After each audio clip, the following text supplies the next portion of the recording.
I don't know if you've read the book On Fire by John O'Leary.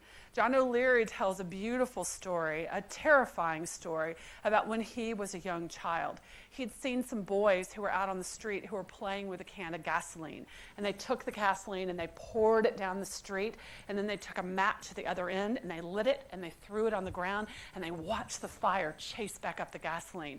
And he thought it was fascinating and amazing.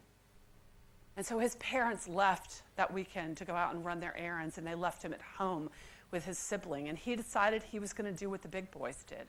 And so we went out to his garage, and he got a 5-gallon can of gasoline, and he realized that he couldn't pick up the can of gasoline and light the match at the same time. So he realized what he was going to have to do was throw the match that was already lit on the ground, and then he could pick up the gasoline with both hands.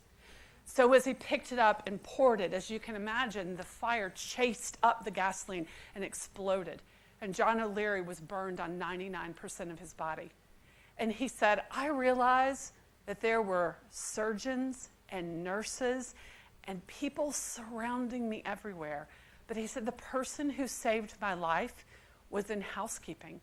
It was a gentleman named Lavelle who came in every day to make sure that his room was clean, because the reason he would be most likely to die would be infection.